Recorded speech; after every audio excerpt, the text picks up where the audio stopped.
고린도후서 4장 7절에서 15절, 신약성경 289쪽입니다. 우리가 이 보배를 질그릇에 가졌으니 이는 심히 큰 능력은 하나님께 있고 우리에게 있지 아니함을 알게 하려 함이라. 우리가 사방으로 우겨쌈을 당하여도 쌓이지 아니하며 답답한 일을 당하여도 낙심하지 아니하며 박해를 받아도 버림바 되지 아니하며 거꾸로 뜨림을 당하여도 망하지 아니하고 우리가 항상 예수의 죽음을 몸에 짊어짐은 예수의 생명이 또한 우리 몸에 나타나게 하려 함이라. 우리 살아있는 자가 항상 예수를 위하여 죽음에 넘겨짐은 예수의 생명이 또한 우리 죽을 육체에 나타나게 하려 함이라. 그런즉 사망은 우리 안에서 역사하고 생명은 너희 안에서 역사하느니라. 기록된 바 내가 믿었으므로 말하였다는 것 같이 우리가 같은 믿음의 마음을 가졌으니 우리도 믿었으므로 또한 말하노라. 주 예수를 다시 살리시니가 예수와 함께 우리도 다시 살리사 너희와 함께 그 앞에 서게 하실 줄을 아노라. 같이 읽습니다. 이는 모든 것이 너희를 위함이니 많은 사람의 감사로 말미암아 은혜가 더하여 넘쳐서 하나님께 영광을 돌리게 하려 함이라. 아멘. 하나님 아버지 감사합니다. 예수 우리의 산소망, 그가 죽음을 깨고 부활하셨기에 우리의 산소망 되셨습니다. 이 시간 그 부활의 생명이 우리의 심령 깊이 새겨지고 느껴지고 감사하는 그 능력을 경험하는 시간 되게 하여 주옵소서. 예수님의 이름으로 기도하옵나이다. 아멘. 오늘은 질그릇 속의 보배라는 제목으로 하나님의 말씀을 선포하도록 하겠습니다. 사진 한 장 보는 걸로 설교를 시작하려고 하는데요. 뭐 같습니까? 여러분, 금덩이죠? 금덩이. 야, 저거 몇 개 있었으면 좋겠는데. 저 금그릇 주목하지 마시고 그 안에 뭐가 이렇게 움푹 파인 데에 담겨 있죠. 하얀 알갱이가. 저게 부처님 살입니다.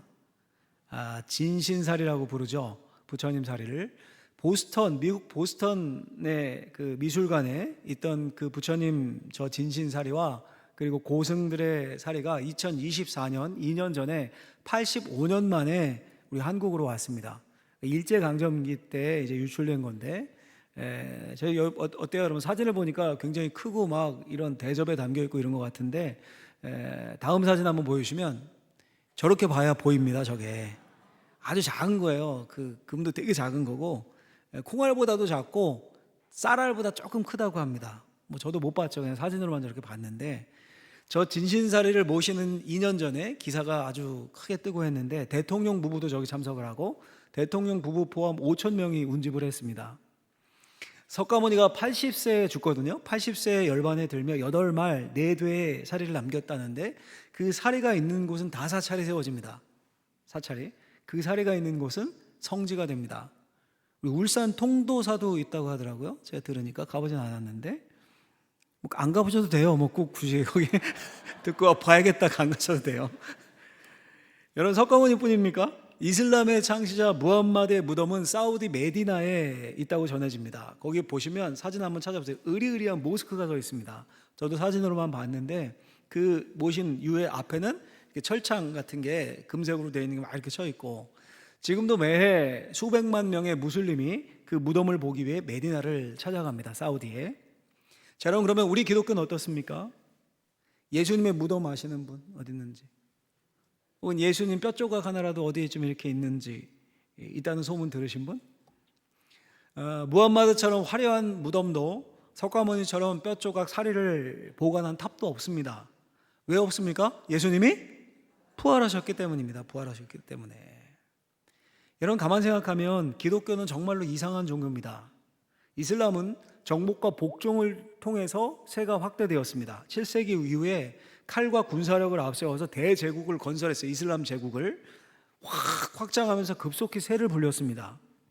불교는 철학과 지혜의 종교였습니다. 인간의 고통을 탐구하는 깊은 철학적인 통찰을 통해서 퍼져나갔습니다. 게다가 기득권의 보호도 있었습니다.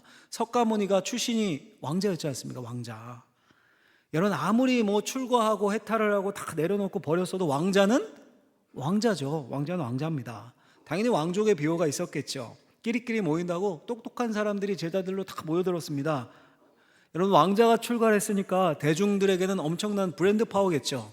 그거 자체가 엘리트 계층부터 퍼져나갔습니다. 불교가. 세련된 철학이라는 명품 옷을 입고 전파가 된 겁니다. 근데 기독교는 어떻습니까? 창시자 예수는 목수, 가장 비천한 그 시대에, 게다가 형장의 이슬로 사라졌습니다. 당시 흉악한 죄수들이나 처형당하는 최악의 형태의 십자가에 죽었습니다. 제자들 오합지졸이었습니다. 비겁했죠. 십자가 앞에서 다 도망갔습니다. 따르던 공동체는 가난한 노예들과 당시 사람 취급 안 하고 숫자로도 안 세던 여인들이 대부분이었습니다. 칼도 없고 뛰어난 지혜자도 없었고 돈도 없었고 배경이 되어줄 권력도 없었습니다. 말 그대로 아무것도 없었습니다. 당시 로마라는 거대한 철권 통치 아래서 기독교는 딱 깨져서 없어지기 쉬운 그런 질그릇이었습니다. 300년 동안 로마 제국으로부터 박해를 받기 시작하면서 박해받으면서 숨어 다녔죠. 땅굴을 파고 숨었습니다. 숨어서 예배했습니다. 걸리면 원형 경기장에서 짐승 사자의 밥이 됐습니다. 사람들 앞에서 산채로 화형을 당했습니다. 여러분 같으면 이런 상황에서 믿으시겠습니까? 사회학적 논리로 따지면 기독교는 금방 사라져서 없어졌어야 하는 게 지극히 당연합니다. 근데 놀랍게도 그 기독교가 살아남을 뿐 아니라 로마를 뒤흔들고 뒤집습니다. 어떻게 그게 가능했을까요, 여러분? 어떻게 그게? 답은 딱 하나예요. 답은 딱 하나. 같이 한번 해볼까요? 부활신앙. 부활신앙. 예수님은 죽어서 뼈 조각을 남기지 않으셨습니다. 죽음을 깨고 부활하셨습니다. 그분의 무덤은 빈 무덤이었습니다. 빈 무덤. 그걸 목격한 증인들이 있었습니다. 사람이 죽었다 살아난다. 이거 믿을 수 있습니까? 믿기 어렵죠. 주 1세기 사람들이 미신적인 사람들이 아닙니다. 우리랑 똑같습니다. 아무도 안 믿었습니다. 그걸. 제자들도 안 믿었어요. 처음엔 아무도 안 믿었습니다. 그런데 직접 그분을 만났어요. 봤습니다. 만졌습니다. 죽었었는데 살아났어요. 그니 어떻게 부활의 증인이 되지 않겠습니까? 그래서 그들 안에 침투한 부활의 생명력이 질그릇 같은 그들을 로마의 박해에서 견디게 합니다. 여러분, 오늘 본문은 이런 기독교 신앙의 핵심과 신비를 우리에게 아주 잘 보여줍니다. 신앙의 신비 역사를 보여주는데 제가 좀 기억하시기 쉽게 세 가지 결단의 언어로 한번 표현을 해봤습니다. 첫 번째, 같이 한번 결단을 선포해보자. 같이 읽습니다. 인정합시다. 우리는 깨지기 쉬운 질그릇입니다. 핵심 질그릇이에요. 우리는 인정하자는 거예요. 깨지기 쉬운 질그릇이라는 걸. 여러분, 고린도후서 이 편지는 바울의 심장 소리가 가장 생생하게 들리는, 바울의 가장 인간적이고 감정적이고 개인적인 편지입니다. 그도 그럴 게 고린도 교회에 바울이 세운 교회거든요. 근데 바울이 떠나요. 세워놓고 떠나는데 거짓 교사들이 침투를 합니다. 뭐라고 하냐면 바울이 가짜 교사다, 가짜 사도다, 요즘으로 하면 가짜 목사다라고 모함을 합니다. 바울의 외모, 어눌한 말투, 그리고 바울이 겪은 그 고난을 근거로 사도가 아니다, 이런 소문을 팍 퍼뜨립니다. 만약에 여러분 제가 이렇게 연구년을 갔는데 누군가 우리 교회에 온 거예요. 그것도 한 명이 아니라 3, 4, 5 몇 명이 와서 최 목사 그 가짜 목사다, 목사 안수증 확인해 본 적 있냐? 없지 않냐? 졸업장 확인해 본 적 있냐? 가짜다 그거. 목사 안수받은 사실도 없고 신학교도 무인가 신학교 나왔고 이러면서 막 모함을 하면 멀리서 제가 그 소식을 들은 거예요. 속이 어떻겠습니까? 평안할까요? 뒤집어지겠죠, 속이. 근데 비행기표를 끊을 수가 없어요. 막 비행기표를 못 끊어서 제가 만약에 전화나 카톡으로 제 억울함을 우리 장로님과 당에 이렇게 변호를 한다면 제 감정이 거기에 고스란히 묻어 나오겠죠. 당연히. 고린도후서가 그런 편지라고요. 고린도후서가.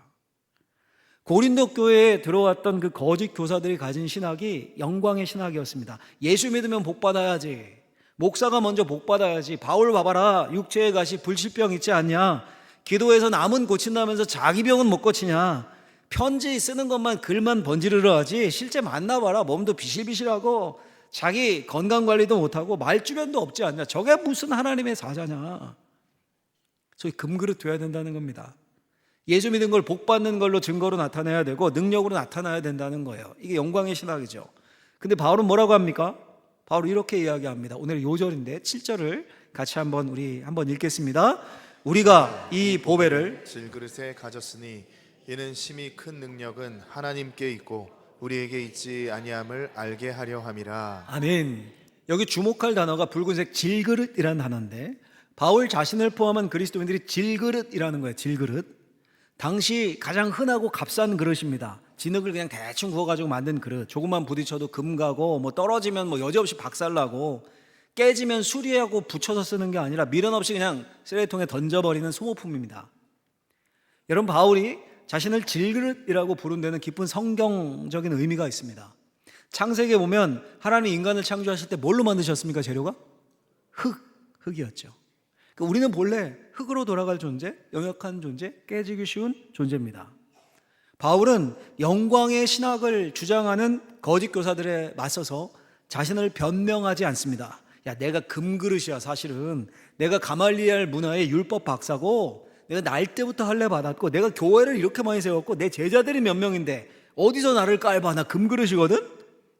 이게 아니라 자신의 연약함을 솔직하게 인정을 합니다. 맞습니다.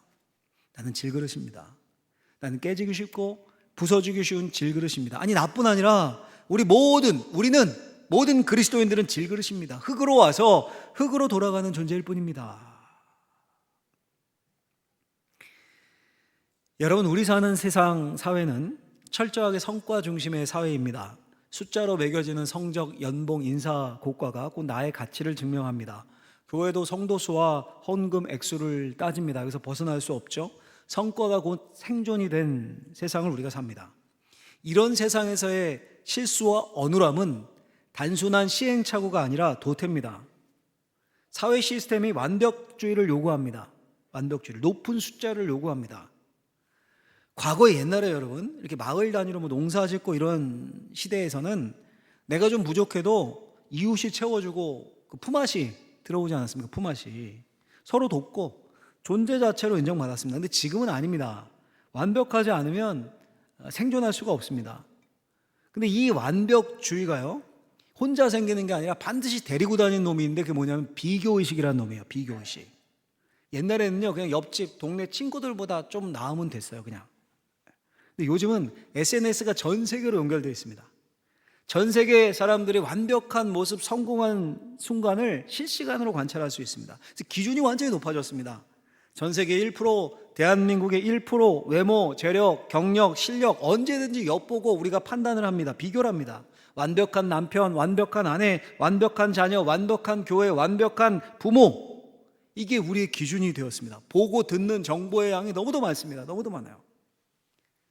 한 집에서 부자가 이야기하는 겁니다. 야, 아들, 너 올림픽 봤냐? 동계올림픽 스노우보드 그 금메달 최가운 선수가 18살이란다 임마. 고등학생이 불굴의 투지로 저렇게 올림픽 막 뼈 부러져도 금메달 따는데 너는 임마 대학 졸업했는데 종일 게임만 하고 뭐 하는 거냐? 빈둥빈둥. 11시인데 이제 일어나냐 이놈아. 아들이 눈 떠서 이야기합니다. 아빠, 일론 머스크 이제 50대 중반이래요. 세계 최고 부자인데 아빠 60이 넘었는데 여지껏 뭐 하셨어요? 최고끼리 비교하는 거죠. 다들 금그릇 되려고 그래요. 금그릇 번쩍이는 모습 SNS에 카톡 대문 사진에 올리고 싶어 합니다. 적당히라는 말이 사라져버렸습니다. 그럴 수도 있지라는 말이 눈물을 터뜨리게 하는 시대입니다. 완벽을 추구하며 금그릇 되기 위해 숫자 높이 쌓기 위해 질주하다가 번아웃에 빠집니다. 자신의 삶에 만족하지 못하고 우울증에 빠져버립니다. 우울증 환자가 얼마나 많이 늘어나는지 모릅니다. 이번 신방 중에, 이번 주에 제가 신방하는데 얘기 나누는데 그 얘기 하시더라고요. 우울증 환자가 너무 많이 늘어났다고. 너무 많이. 근데 여러분, 바울은 우리는 질그릇입니다. 자신이 부서지고 깨지기 쉬운 질그릇임을 정직하게 인정합니다. 자, 여러분, 여기서 질문을 하나 해보죠. 바울이 원래부터 이렇게 난 질그릇입니다, 부족해도 괜찮습니다, 이렇게 말하는 사람이었을까요? 아닙니다. 바울은 누구보다도 완벽주의자, 누구보다도 지독한 완벽주의자였습니다. 빌립보서 3장에 보면 과거의 자신을 이렇게 평가합니다. 이렇게 말해요. 율법의 의로는 흠이 없는 자라. 흠도 없었다는 겁니다. 1%의 빈틈도 용납하지 않았습니다. 스데반이 돌에 맞아 죽었을 때 그걸 마땅하게 여겼던 서슬퍼런 결벽증, 율법 결벽증주의자였습니다. 바울에겐 적당히 그럴 수도 있지 안 통했습니다. 그 말을 가장 혐오했던 철저한 율법주의자였습니다. 근데 바울이 변했어요. 우리 아이가 변했어요가 아니라 바울이 변했어요. 뭐가 바울을 바꿨습니까? 부활하신 예수님과의 만남이. 다메섹 도상에서 빛으로 오신 주님을 만난 순간 깨달았어요. 자신이 목숨보다 소중하게 했던 그 금그릇 같은 스펙들이 아무것도 담을 수 없는 껍데기에 불과함을. 오히려 주님은 바울의 스펙과 능력이 아니라 그의 깨어짐과 눈물과 약함을 통해 일한다라는 것을 바울이 뼈저리게 경험을 합니다. 그 경험에서 나온 고백이 고린도서 12장에 실려 있는데 한번 읽어볼까요? 9절 말씀 같이 한번 읽어볼까요? 같이 읽겠습니다. 나에게 이르시기를 내 은혜가 내게 족하도다. 이는 내 능력이 약한 데서 온전하여짐이라 하신지라. 그러므로 내가 도리어 크게 기뻐함으로 나의 여러 약한 것들에 대하여 자랑하리니. 아멘. 나의 여러 약한 것들을 자랑한다. 여러분, 바울이 나는 질그릇입니다 라고 고백하는 게 자포자기나 게으름에서 나온 고백이 아닙니다. 될 대로 되라도 아닙니다. 영적인 여유인 겁니다.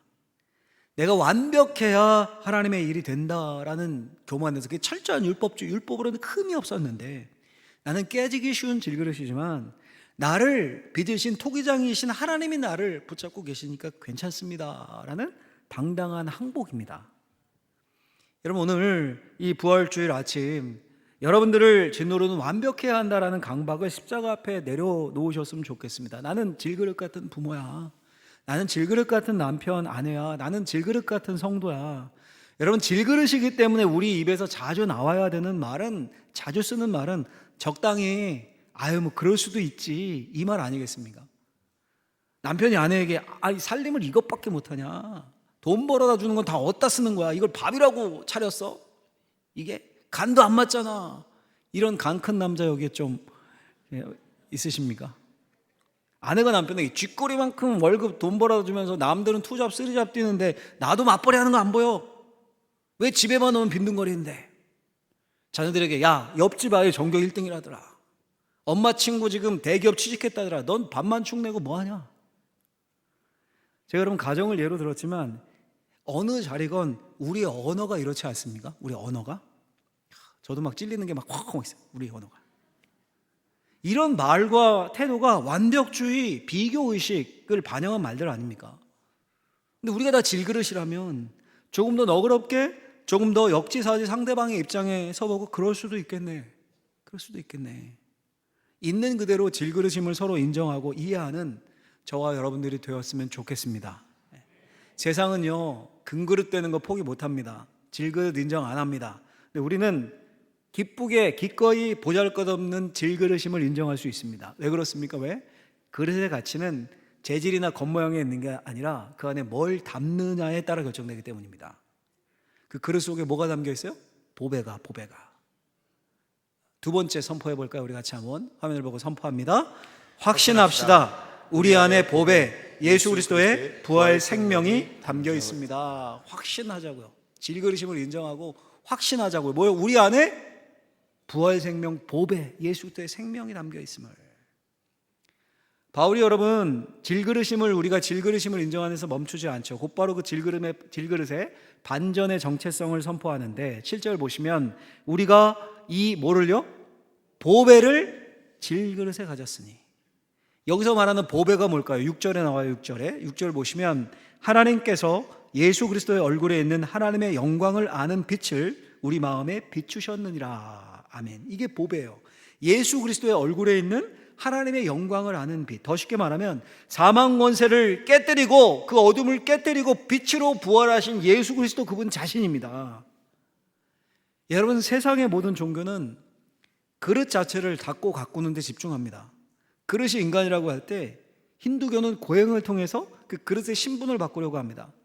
인도의 그 철저한 계급주의 사회, 카스트 제도와 함께 생긴 게 힌두교거든요. 불교는 수양을 통해서 그릇 자체를 비워내려고 합니다. 자기를 비우는 게 불교의 핵심이죠. 이슬람은 계율을 통해, 지키는 것을 통해서 그릇의 모양을 다듬으려고 합니다. 계율을 철저히 어기지 않고 지켜야 구원받지 않습니까? 그래서 이슬람 무슬림들과 우리 신앙생활 비교하면 우리 진짜 부끄럽습니다. 그 사람들 막 진짜 하루 3번씩 일하다가도 기도하고 철저하거든요. 그 계율이 그릇의 모양을 다듬으려고 해요. 그걸 지켜서. 근데 기독교는 어떻습니까? 하나님은 그릇을 닫고 그릇 모양을 바꾸라 하지 않으시고 그 그릇 안에 뭘 넣어주셨다고요? 보배를 넣어주셨습니다. 예수 그리스도 그분의 생명, 부활 생명을 넣어주셨습니다. 이게 복음이에요. 복음. 그릇은 여전히 질그릇입니다. 여전히 투박합니다. 어떤 그릇은 부딪히고 떨어져서 군데군데 금가 있습니다. 이가 막 빠져 있습니다. 근데 그 안에 뭐가 담겨 있어요? 보배가 담겨 있습니다. 그릇 자체 때문이 아니라 그 안에 보배 때문에 존귀해집니다. 바울이 이 보배를 가졌을 때 어떤 확신을 갖습니까? 이런 확신을 가져요. 8절 9절 같이 읽습니다.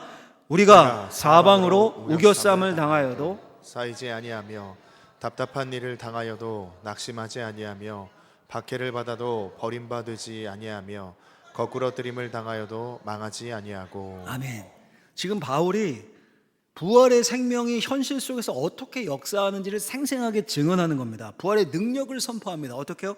우겨쌈을 당해도 찌그러지지 않고, 답답한 일을 당해도 낙심하지 않고, 박해를 받아도 버림받지 않고, 거꾸러짐을 당해도 망하지 않는다. 지금 바울이 말장난하는 걸까요?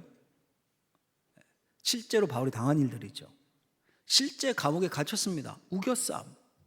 갈 바를 알지 못하고 막 터키 지역을 막 헤맸습니다. 답답했겠죠.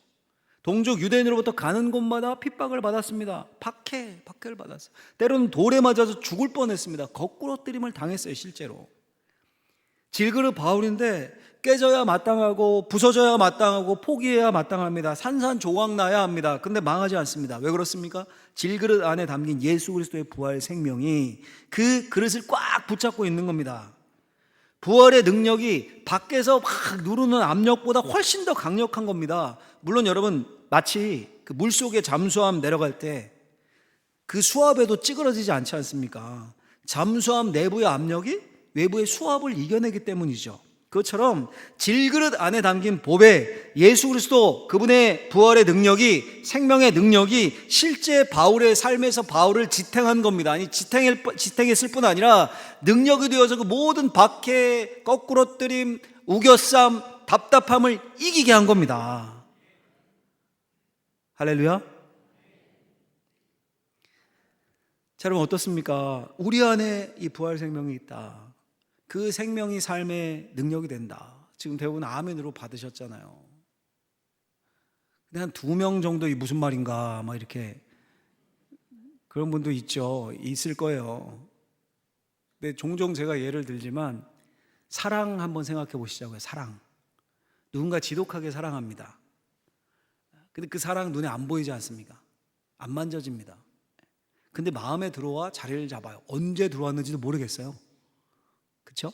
근데 마음에 들어와 자리를 잡습니다. 그리고 나면 그 사랑이 커지면 부모님이 반대한다고 뭐 주변에서 말려 뜯는다고 됩니까? 안 됩니까? 안 되죠. 그래서 지금 결혼해서 사시는 분들 여기 제법 있잖아요. 안 보여요. 그 사랑 때문에 반대를 무릅쓰고 결혼까지 합니다. 사랑하는 사람을 위해서라면 내 주머니가 털려도 그 짠돌이가 이제 내 주머니가 털려도 아깝지 않습니다. 밤새 통화하고 피곤할 것 같은데 출근해서 일을 해요. 콧노래 부르면서. 어떻게 이러는 겁니까? 밖에서 오는 압력보다 내 안에서 솟구치는 사랑의 힘, 그 생명력이 더 크기 때문입니다. 보이지 않는 그 사랑이 보이는 고난과 환경을 이기는 거, 이 일상에서 우리가 흔히 접하는 거잖아요. 근데 이게 흔한 게 아니라 가만히 생각하면 신비로운 일이라니까요, 여러분. 부활의 생명이 꼭 이와 같습니다. 2000년 전 비겁했던 제자들이 순교할 수 있었던 비결이 그들의 능력과 의지력 때문입니까? 죽음을 이기고 살아나신 주님의 생명, 그 압도적인 사랑의 에너지가 그들 안에 보배로 박혔기 때문입니다. 그 생명이 안에서 자꾸 팽창되고 밀어내니까 밖에서 가해지는 죽음의 공포조차 그들을 찌그러뜨리지 못하는 겁니다. 오늘날도 마찬가지예요, 여러분. 2026년을 사는 우리도 말 그대로 우겨쌈의 시대입니다. 인공지능이 일자리를 빼앗아 간다고 하고요. 고물가와 고금리가 막 목을 조여오고 남들과 스펙 비교하기 시작하면 초라하게 느껴지고 사방에서 누릅니다. 사방에서. 세상은 말해요, 해결책으로. 그러니까 멘탈 강화해야 된다고. 더 높은 스펙을 쌓으라고. 너 금그릇 돼야 된다고. 근데 그게 됩니까? 그새 용량의 한계가 있는데요. 금그릇이 어떻게 됩니까? 질그릇인데. 밖에서 누르는 압력이 강하면 그릇은 깨집니다. 우리 힘으로는 이 압력을 이겨낼 수가 없습니다. 그래서 우리에게 뭐가 필요합니까? 보배가 필요해요. 우리 안에서 밖으로 밀어내는 힘, 세상의 수압보다 훨씬 더 강력한 부활 생명의 힘이 필요합니다. 세상이 나를 아무리 거꾸로 뜨려도 내 안에 다시 사신 예수님이 계신다. 그분이 나를 사랑하시고 그분이 내 인생의 결말을 정해놓으셨다. 부활로 정해놓으셨다. 이 확신이 내 안에 보배로 자리 잡을 때 우리는 그 어떤 우겨쌈, 답답함, 박해, 거꾸로 뜨림도 버틸 수 있습니다. 아니, 이기고 승리할 수 있습니다. 사랑하는 우리 박원지교회 성도님들, 우린 혼자가 아닙니다. 질그릇 같은 우리 안에 세상이 감당할 수 없는 부활 엔진이, 부활의 생명이 작동을 합니다. 이 보배를 믿고 확신하십시오. 이게 예수를 믿는 겁니다. 이 부활 생명의 능력을 확신하시길 예수님의 이름으로 축원합니다. 축원합니다. 이제 말씀을 정리하겠습니다. 마지막 세 번째, 결론 겸 세 번째 같이 한번 읽어보겠습니다.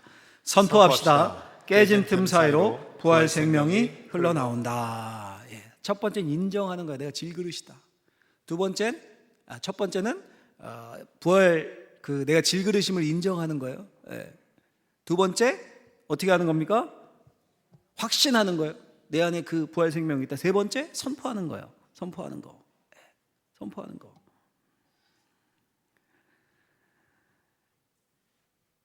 여러분, 아까 본 것처럼 질그릇에 담긴 보배를 바울이 뭐라고 표현하냐 하면 예수 그리스도 얼굴에 있는 하나님의 영광을 아는 빛이라고 표현했습니다. 6절에서 빛. 한번 묵상을 해보십시오. 빛이 질그릇에 담겼어요. 촛불이 혹은 요즘 LED 전구를 질그릇 안에 넣으면 유리그릇이 아니라 질그릇입니다. 빛이 밖으로 나옵니까? 안 나오죠. 언제 나옵니까? 그릇에 금이 갈 때, 깨질 때 그 빛이 밖으로 나옵니다. 그래서 바울이 10절에서 12절에서 이런 표현을 자꾸 씁니다. 우리가 예수의 죽음을 몸에 짊어짐은, 항상 예수를 위하여 죽음에 넘겨짐은, 사망이 우리 안에서 역사함을, 이런 표현을 씁니다. 무슨 말입니까? 그릇이 깨졌다는 겁니다. 깨졌다는 거예요. 그 결과는 고린도서 4장 10절에서 12절 보시면 선포하며 읽어볼까요? 예수의 생명이 우리 몸에 나타나게 하려 함이라. 예수의 생명이 또한 우리 죽을 육체에 나타나게 하려 함이라. 그런즉 사망은 우리 안에서 역사하고 생명은 너희 안에서 역사하느니라. 아멘. 그러니까 바울 자신이 복음을 위해 부서질 때, 그 질그릇에 금이 갈 때 그 깨진 틈 사이로 흘러나온 예수의 생명이 고린도 교회 성도들에게 전달된다는 겁니다. 이게 바로 부활의 증인입니다. 우리 사랑하는 성도님들, 부활하신 예수님 한번 생각해 보십시오. 부활하신 예수님의 몸이 완벽했습니까? 완전했습니까? 놀랍게도 여전히 그 몸에 뭐가 있었습니까? 못자국과 창자국이 남아 있었습니다. 도마가 손을 넣어서 확인을 할 정도로 그 상처를 확인했죠. 왜 부활한 몸에 그런 상처가 있었을까요? 제가 묵상하다가 이런 책 제목이 바로 떠오르더라고요. 상처 입은 치유자. 예수님은 완벽하게 상처 입은 치유자입니다. 그 상처에서 흘러나온 보혈이 우리를 구원했습니다. 우리에게 생명을 줬습니다. 향유 옥합이 완전히 깨져야 그 향기가 온 집안을 가득 채우듯이 우리의 질그릇 같은 자존심, 고집, 교만이 고난 앞에 박살 날 때 비로소 예수의 향기가 이웃에게 흘러갑니다. 제가 지난주에 잠깐 이렇게 스치듯 질문 드렸던 것처럼 여러분 어떻게 예수 믿게 되셨습니까? 아마 모태신앙이 아니고서는 열의 아홉은 사업이 정말 어려워서요. 내 가정에 큰 문제가 있었습니다. 자녀가 속을 썩였습니다. 내 몸이 진짜 아팠습니다. 우리 가정에 누가 아팠습니다. 그런 고난 때문에 교회에 나오다 보니까 예수의 생명이 생깁니다. 그게 대부분이실 겁니다. 아마도. 그렇죠? 솔직히 요즘 세상 모두 자신의 상처를 부끄러워하면서 꽁꽁 싸매고 고립된 세상 아닙니까? 홀로 끙끙 앓다가 우울증 걸리고 장애 오고 공황장애 오고. 근데 부활신앙은 내 실패, 내 수치, 내 상처를 통해 나도 이렇게 깨졌지만 내 안에 예수 그리스도께서 사셔서 이렇게 살고 이렇게 일어났습니다. 이게 부활신앙입니다. 혼자 신앙생활을 엄청 잘하는 것처럼 내가 기도를 이만큼 하네, 내가 성경을 40독 100독을 했네, 명함에 그런 거 40일 기도 100독 성경 파고 다니고, 내가 봉사를 이렇게 하고 헌금을 이렇게 하고, 그러면서 당신은 왜 이렇게 기도를 안 해? 그래서 그런 거야. 기도 안 해서 11조 안 해서 그런 거야. 그런 지적질의 능력이 나타날까요? 부활의 생명이 역사할까요? 글쎄요, 저는 아니라고 생각합니다. 질그릇이 깨진 것처럼 어렵고 힘들고 금가고 깨지고 낮아져서 새벽에 나와 눈물을 흘려 기도하고 보이지 않는 곳에서 예배당을 쓸고 닫고 봉사원 신하고 자기처럼 깨진 사람이 보여요. 깨진 사람 안타까워서 음식해서 나르고 전화하고 함께 기도하고 그 모습 속에서 그리스도의 영광의 빛이 그 깨진 틈을 통해 다른 사람들에게 비치는 겁니다. 생명의 전이가 일어납니다. 남도 살고 나도 삽니다.